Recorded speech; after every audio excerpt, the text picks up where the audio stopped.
Looks like we are live on Facebook, YouTube, Instagram. We'll get some people in here and then we'll start the Q&A for this month.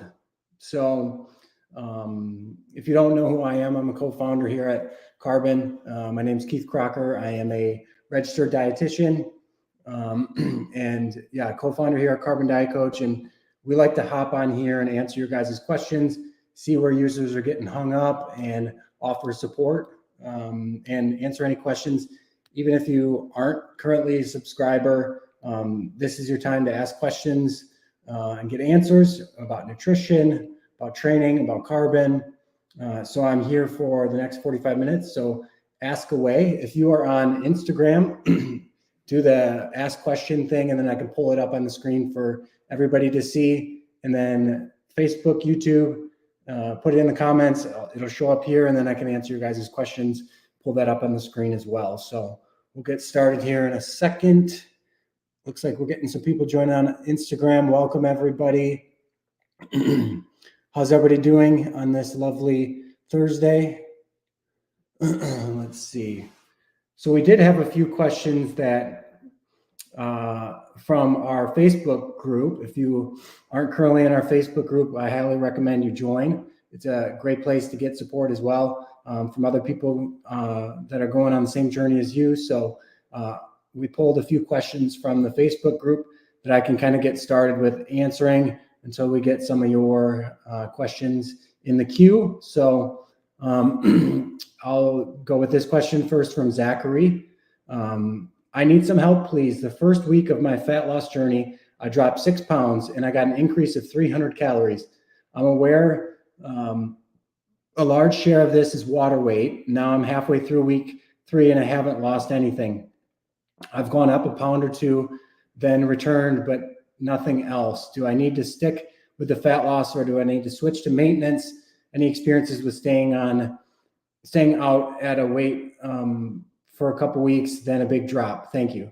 So weight loss is not linear. You will notice that, at the beginning of a diet, you're going to typically drop weight faster, and then it'll slow down towards the end. What Carbon does is, if you take a step back and look at your overall progress on the fat loss or the weight loss goal, for example, what it tries to do is keep your average progress right in line with what you have set. So you may lose a bunch at the beginning, for example, that 6 pounds in your first week, and then you say you haven't lost any in week 2 and 3. Well, you're still on track with what you said you wanted to lose on average per week. The important thing is being consistent and sticking with it. I know you like seeing the big drop at the beginning and you want to keep getting a lot of progress, but it's good to dial it back and go more with what the average you have set is. So I would just be patient. The worst thing you can do, in my opinion, is switch goals. I would stick it out. It's only your 3rd week. Your progress is going to pick back up, and Carbon's going to adjust your macros so that you're progressing as close as possible to what you set for your goal. So just be patient, stick it out, and it should adjust and get you dial you in right where you need to be. So thanks for the question, Zachary. Looks like we're getting a few on IG here. I'll pull those up. Love to know your thoughts on the carnivore diet. Honestly, I haven't thought much about the carnivore diet. It just seems like a very extreme dieting approach. I, as a registered dietitian, I understand the importance of fruits and vegetables and getting, plenty of fiber in your diet as well for your health. And so I don't believe the carnivore diet is going to be something that people should do just because you aren't getting your fruits and vegetables, and those are important as well. So I wouldn't recommend a strict diet like the carnivore diet. We preach balance at Carbon. So, balance in all things. We don't take any extreme approaches in terms of dieting. So I wouldn't recommend the carnivore diet. But I haven't even dug too much into it just because it's not anything that I would ever do. Thanks for the question. Is it normal to have GI upset when increasing protein intake? Yeah, absolutely. If your body's not used to a higher protein diet, it is going to take probably a few weeks before your body adapts and your GI adapts to the higher protein intake. Now, if it's like really excessive amount of protein, you might always kind of have GI upset from going super high in protein. So I would make sure you're eating a moderate amount of protein and a good amount for whatever your goals are. And if you're using carbon, it'll set your protein in an optimal ratio, and it'll even provide a slider to where you can adjust within. So it'll have a minimum amount that we recommend for you based on your goal, and then a maximum amount.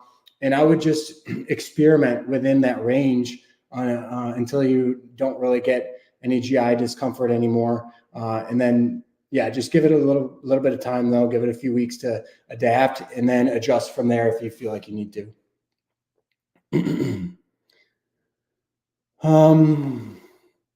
If I'm skinny fat, should I focus on losing fat or gaining muscle?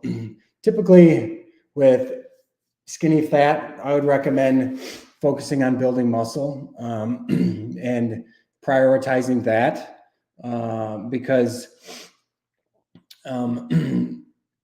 focusing on your weight training and doing the things that you need to do to build muscle are going to also help improve your metabolism, which will help you be able to maintain on higher calories.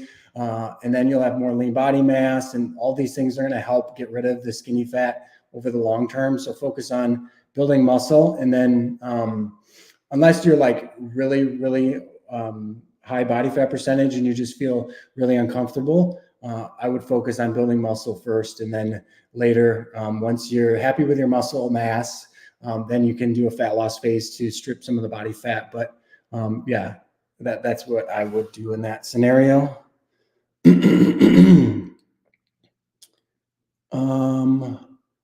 After going through a weight gain phase, would you recommend changing to maintenance or weight loss in the app? I mean, it all depends on your goals. After a gain phase, you really can do anything. It just depends on what your long-term goals are. Let's say you did a gain phase and you added more body fat that you want, like then you maybe want to go to weight loss and strip some body fat. But if you're happy with where you are at and just want to maintain, then you can go to maintain weight goal. So yeah, it just depends on where you want to go. But the ending a gain phase, it's pretty much open to basically anything you want to do.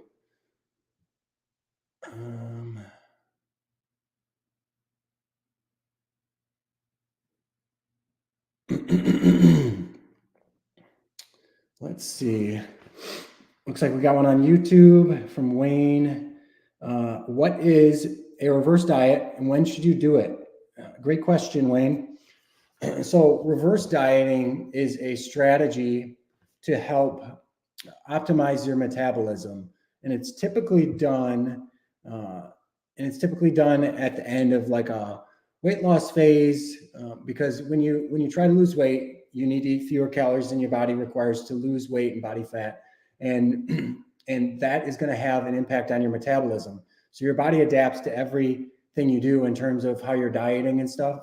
So when you're in a dieting phase, your body's going to slow down its metabolism to help preserve the body fat stores and the things that it has and the energy it has. And so you're going to burn fewer calories from that. You want to kind of undo that negative metabolic adaptation at the end of a diet. And that's when a reverse diet comes in.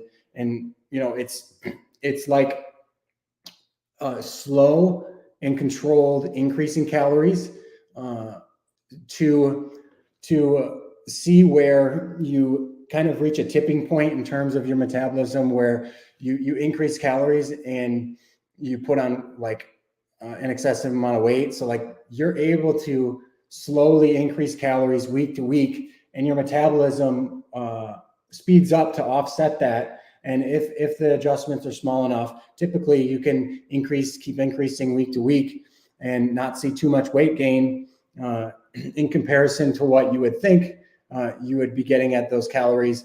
And you'll get a point where, like I said, like a tipping point of where you've optimized your metabolism, and then you'll start seeing linear weight gain from increases in calories. And then you typically want to back off. Yeah, reverse diet is just an approach to kind of undo those negative metabolic adaptations in the opposite direction and try to optimize your metabolism. And it's a good approach to do after a diet, because it's good to have a healthy metabolism, because that'll help set you up for long-term success in weight loss if you want to do that again, or weight maintenance on higher calories.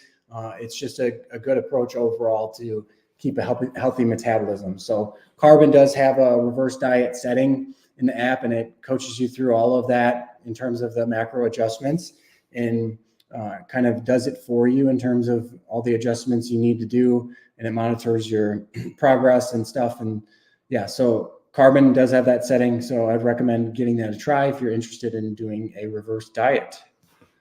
But great question, Wayne.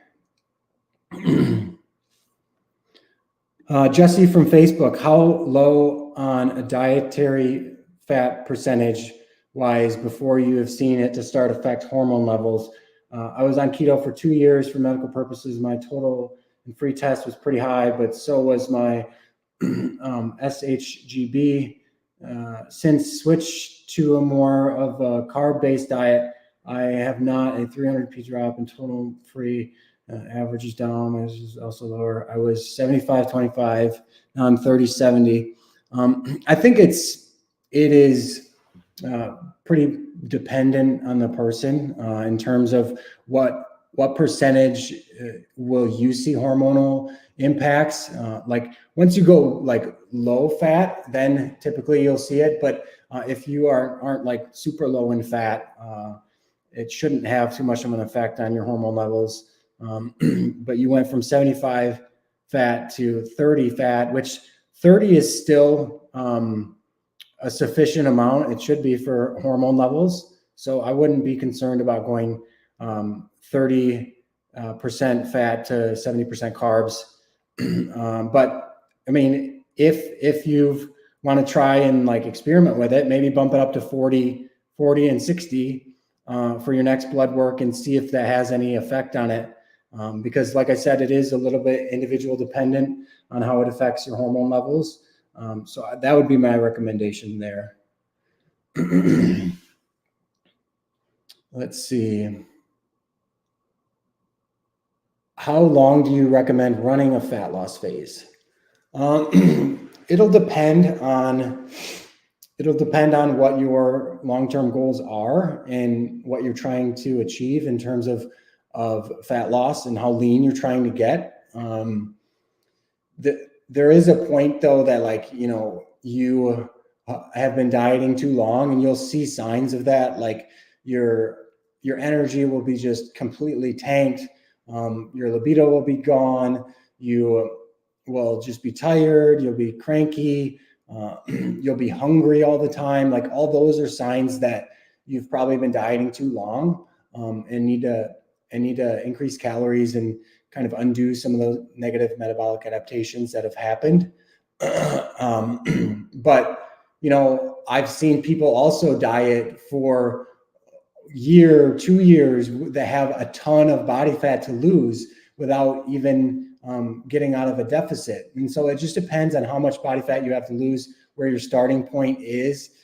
The more body fat you have to lose, the longer you can diet before you start seeing those negative effects of dieting. And so it's another thing of where it depends. There's so many factors, but yeah, I would just listen to your body. And if you start seeing those signs, then either take a diet break or something for week, 2 weeks, see if that helps kind of get you over that hump so that you can push for a little while longer. And if not, then maybe you need to break it up with a reverse diet or whatnot for a more extended period of time to kind of undo that. So listen to your body is a very important recommendation there. Thanks for the question.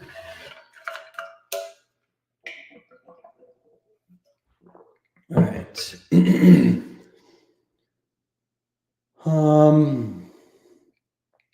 let's see.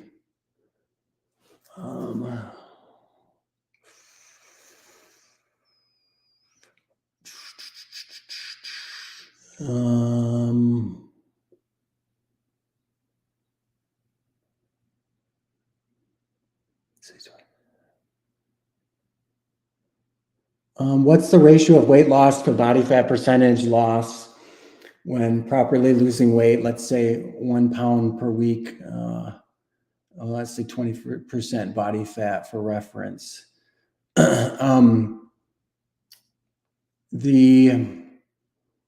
Typically, once you start getting over like 1% of your body weight per week, that tends to be a place where you're on the higher side of the rate of weight loss that you should probably be at.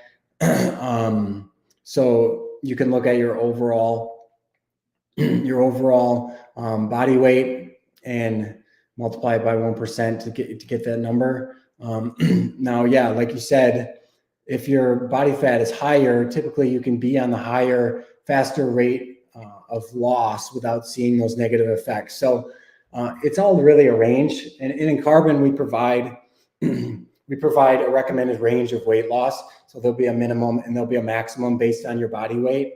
If you have a lot of weight to lose, you can probably move the slider up towards the higher end of the range and be perfectly fine. But if you're more lean, typically you want to be down towards the lower end of the range to help keep the negative effects to a minimum while dieting. And so, yeah, that would be what I would say there. Does Carbon have carb cycling? Good question. So typically, Carbon has calorie cycling, and we do that with a feature called the Calorie Planner. So that allows for days with lower calories mixed with days with higher calories throughout the week. And what the app does is it takes your diet preference, which is based on what foods you typically like to eat.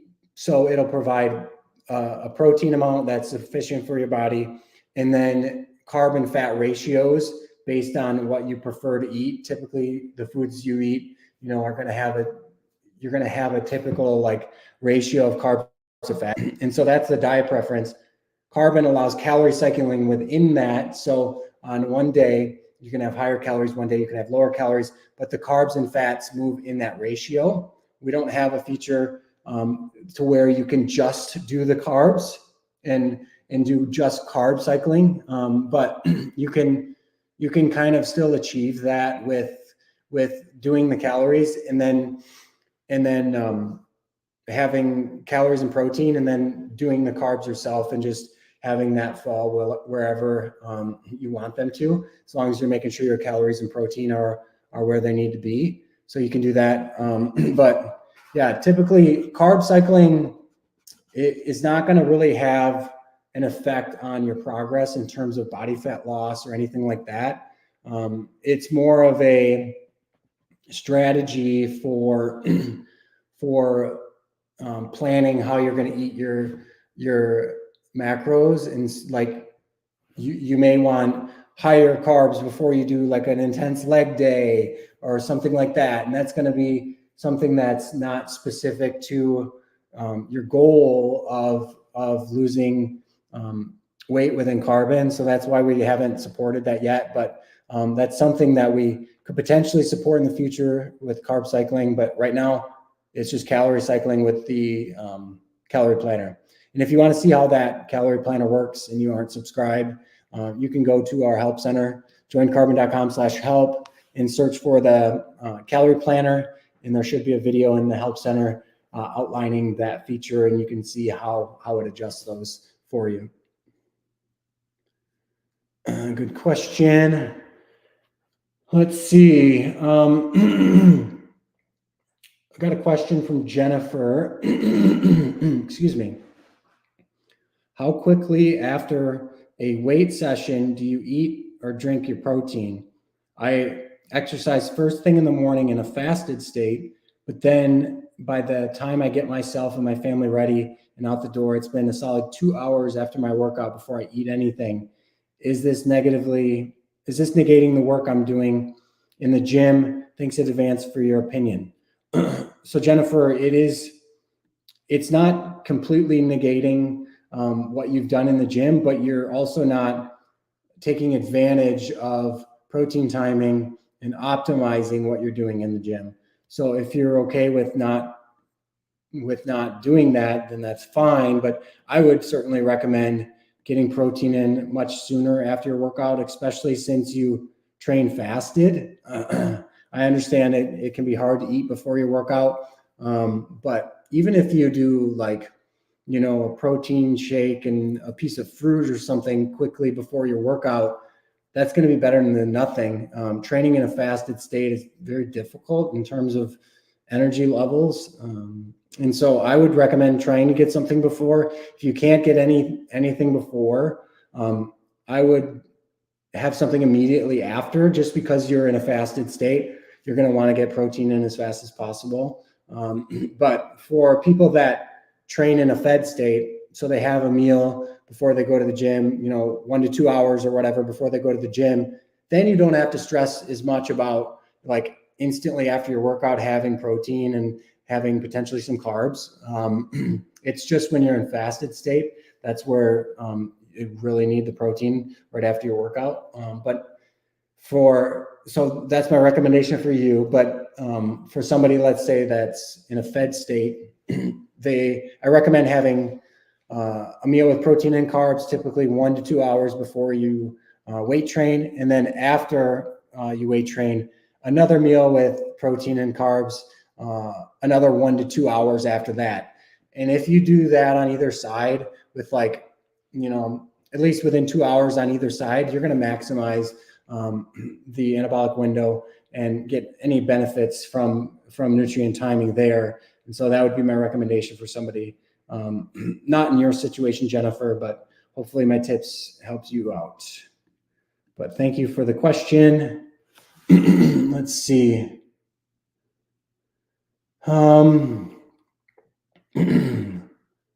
Let's see here.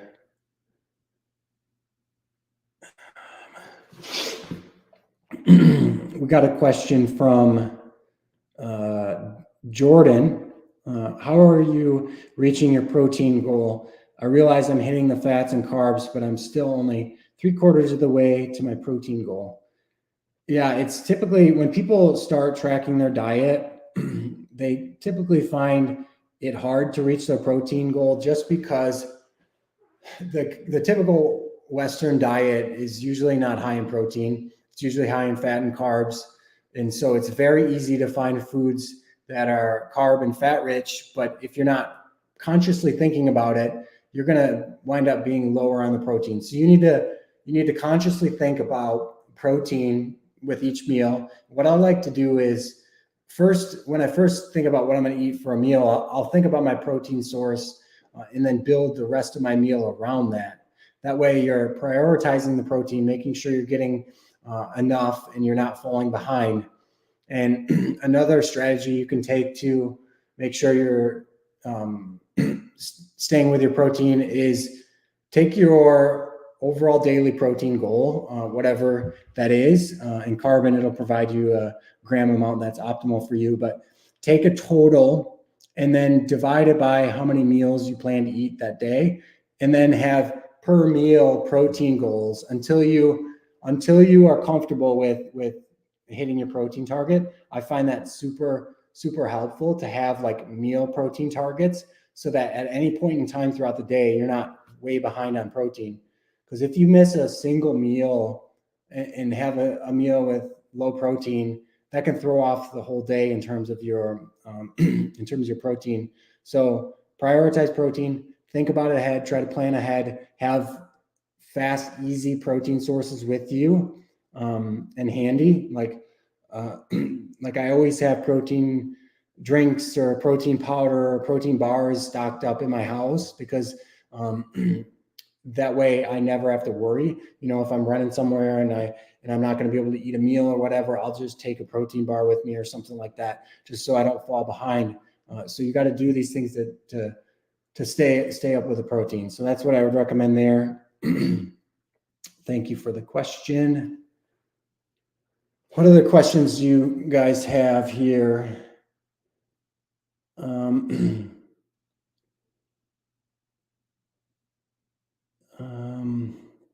There's a question about prediabetes and perimenopause affecting carb metabolism. It's a little too health specific. I don't feel comfortable giving you specific recommendations there. I'd recommend speaking with your doctor or potentially a dietitian about that in person. It's a little hard to answer over a live stream, but a lot of people, generally speaking, a lot of people think that metabolism, things change so much around menopause, which things do definitely change. But in terms of your ability to make progress and lose weight, it's still going to come down to creating a calorie deficit. It's still going to come down to doing the right things to lose the weight. And typically, yeah, it may be a little bit harder, but it's not going to be impossible to reach your goals and to make progress. And so don't get hung up on that fact, and just put one foot in front of the other and do the things you can to make progress each day. Yeah, we can't change our situations. All we can do is work within them and try to do the best we can. So let's see here. Facebook, YouTube, you guys are pretty quiet. You got any burning questions over there? Wayne, another one on YouTube. Is it bad for 90% of your meals to be the same thing every day during a weight loss phase? So I would say no. And that's kind of how I eat for months at a time. Like I'll eat the same meals each day, and then my dinner is always going to be like kind of a swing meal because it just depends on what the family wants to have for dinner. And so that'll be my meal that shifts the most on a day-to-day basis. But outside of that, I typically like to eat the same meals just because then I don't have to think about what am I going to eat. And as long as those meals are nicely balanced in terms of their macronutrient profile and their nutrients, so like you're getting a good variety of fruits and vegetables and higher fiber foods, like I wouldn't have any concern of eating 90% of the same meals each day. And during the weight loss phase, that's when it comes in super handy, is you don't have to think nearly as much about what am I going to eat, what am I going to eat, and you don't have to stress about what you're going to eat because you already know, because it's just going to be the same meals. Now, some people hate that monotony. I like it, and then I get sick of it after a few months, and then I'll shift it. But if you're a person that doesn't like to eat the same thing every day, you don't have to eat that way. It's just a strategy that you can use, and that may be helpful. So I wouldn't worry about it, Wayne. If you like doing that, just do it. Just make sure you, like I said, have the variety, and then you'll be fine. And then another thing, like I like to practice like the 80-20 rule in terms of how I structure my diet as well. Of like 80 to 90% of my diet typically comes from whole nutrient dense foods, your typical healthy foods that you think of. And then 80 to 20% of my diet comes from more fun foods or discretionary calories that I spend however I feel like. So that could come from things like, candy, pizza, alcohol, those types of things. As long as you're staying within like the 80-20 ratio, you're going to be getting plenty of nutrients and plenty of variety, and not negatively affecting your health by having too much of the quote unquote unhealthy foods, which everything in moderation is fine. So practice the 80-20 rule. It's a great rule to live by for sure, because then you can have fun and still make progress. That's what's the best part. Let's see.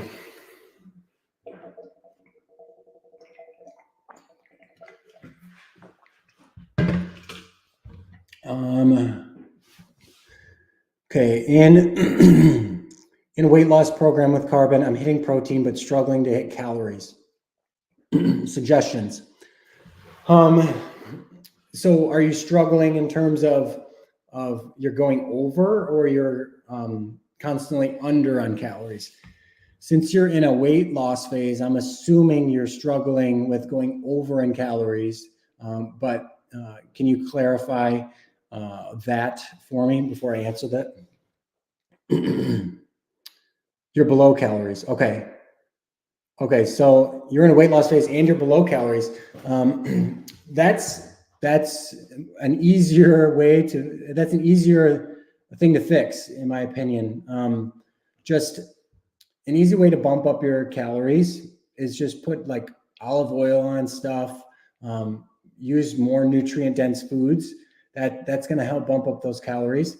If you were to just put like 1 to 2 tablespoons of olive oil on each one of your meals, that's going to add a significant amount of calories. So it'll be easier to reach your calorie targets.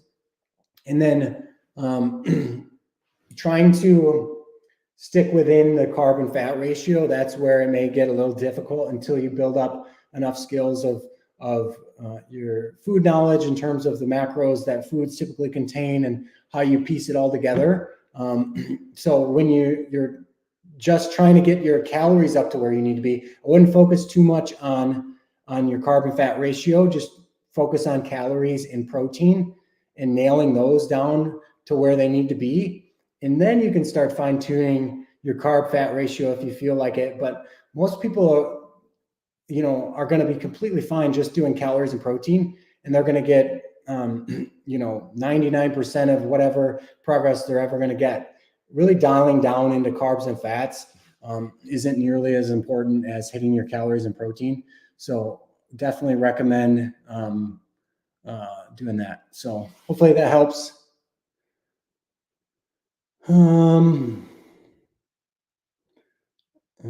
Under calories, yeah, okay.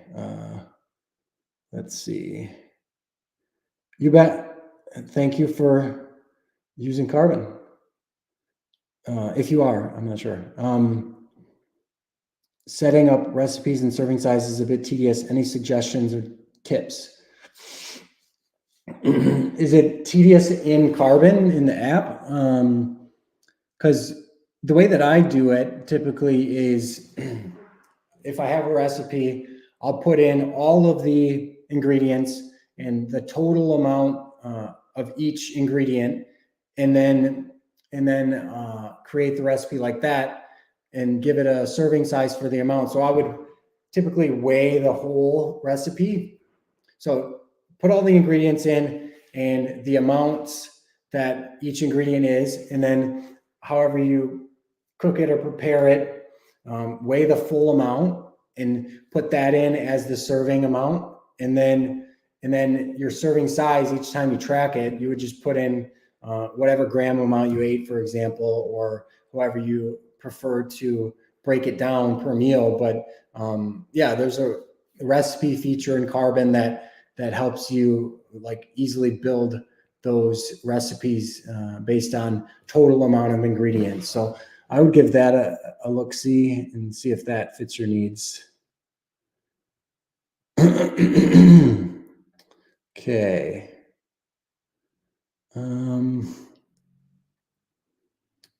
Any other questions you guys have? Appreciate all you tuning in.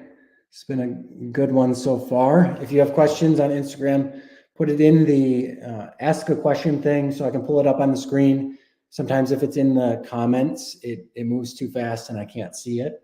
So that would be the best way to ask a question. Anything nutrition, exercise, carbon related, now's your time to ask those questions. You bet. We do these every single month. One of the co-founders will hop on here and talk to users, talk to you guys, answer your questions. So next month will be Lane, and Lane and I kind of rotate month to month. So appreciate you tuning in and being a carbon user. Let's see. Okay. How about this one?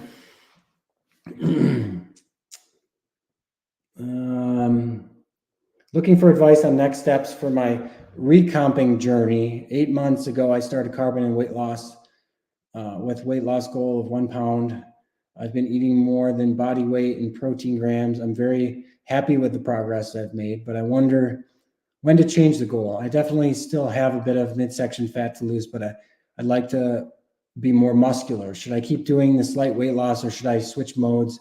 Today I weighed 135.6 and my height is pretty low. And at my height, that is pretty low. So you said recomping journey, which is kind of a little bit of a red flag to me. Recomping journey is not something that's going to happen for a while. Like recomping, it's typically a shorter term thing. Under certain circumstances, you're going to be able to recomp. But for the majority of people, trying to recomp their way to their goal body is not going to happen unless they had that goal body and they lost it. It's going to be nearly impossible to recomp any significant amount that's going to get you to where you want to be.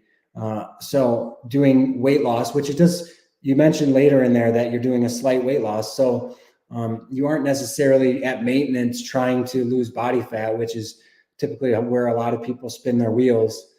You are in a weight loss phase in carbon, which is good if your goal is to lose body fat. It may be too little, but you are also mentioning that at your height, your weight is pretty low and you've been doing it for 8 months. So that's kind of telling me that it's time to back off, take a break, take a diet break for a couple weeks and then maybe jump back into it, or even doing a reverse diet. I'd consider doing a reverse diet. And a good rule of thumb for a reverse diet is start with like the inverse, like the same amount of weeks you've been dieting, try to reverse diet for those as like a baseline. So you reverse diet for 8 weeks if you've been dieting for 8 weeks, and see if that gets you up in calories enough to where you can drop back down in calories and start losing more body fat again. And so it is going to take some time, but I think it does sound like now is the time to switch goals for just a little bit and then jump back into losing body fat. And I think you'll be happy that you did, for sure. All right. Does carbon allow for the Mediterranean diet? Absolutely. Carbon works for any diet typically that you want to do, because we're not telling you specific foods to eat. The Mediterranean diet is really based around the food choices you're making. And so you can do the Mediterranean diet with carbon, no problem. That would just probably be either our balanced diet preference, which sets carbs and fats in more of a balanced ratio, or slightly higher in fat, slightly lower in carbs, which carbon can absolutely do. And each one of the diet preferences we have, so we have balanced, we have low carb, low fat, keto, and so you can adjust each one of those. The carb and fat ratios you can adjust in each one of those to basically get any kind of ratio that you would want for a diet. So yeah, carbon definitely works with the Mediterranean diet and many others. Good question. Does Carbon have a way to calculate your body fat progress? You're able to see your body fat progress if you're tracking your body fat in Carbon or in Apple Health, and you have like the Apple Health sync on. You'll be able to see in the app the progress that you're making. There's charts of weight, body fat, all those things that you'll be able to see your weekly, monthly progress in that. So yeah, there is a way to see the progress that you're making as long as you're tracking it. So now with body fat, it's hard to get a super accurate reading on body fat percentage with your typical methods. And so like with body fat measuring, we typically don't put too much stock in the specific number that it's giving you, but more so the trend in the changes in that number over time. So as long as you're measuring with the same method that you did before, you're able to be confident that the changes that you're seeing in body fat are actually real. If you're switching methods of measuring body fat, you have no way of knowing if you're actually progressing in body fat changes. Like I've seen people do, I got a DEXA, and then I did the scale at the gym, which is BIA, and then I did underwater weighing, and I did this, and like all of those are going to have different error in terms of the measurement, and they're optimized for different populations. And so there's just a lot of variation in that, and you're not going to get an accurate reading on what is your body fat change over time if you're not using the same methods. So don't stress about using the most accurate method of body fat percentage testing ever. Use the method that's most accessible to you, and then just put stock in the changes you see in that number over time. Thank you for the question. Let's see. I got time for a few more questions here. Hi, question. I've been doing a reverse diet since November, and I've reached a point where I'm not comfortable with how I look in terms of fat. Should I stop or maintain or enter a fat loss? My weight didn't change much. So if your weight didn't change much and you feel like you've added a lot of body fat, that's telling me that you lost muscle mass. So did you potentially like change your weight training? If you're doing weight training, do you potentially have a big change in that would cause a loss in muscle mass? Because if you're not in a calorie deficit and you're reverse dieting and your weight isn't changing much, I wouldn't think that your body fat is going to change much, if any. It potentially would actually go down a little bit, maybe from the increased muscle mass, because maybe you're allowed to train a little bit harder. But it sounds like maybe you're just uncomfortable with the higher calories in terms of like bloating or water retention.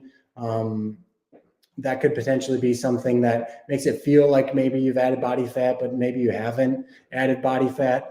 But if you're uncomfortable and you've reached a healthy level of calories, I would say you can definitely stop and maintain for a while, or even switch back to fat loss if you feel like you want to lose a little bit of body fat.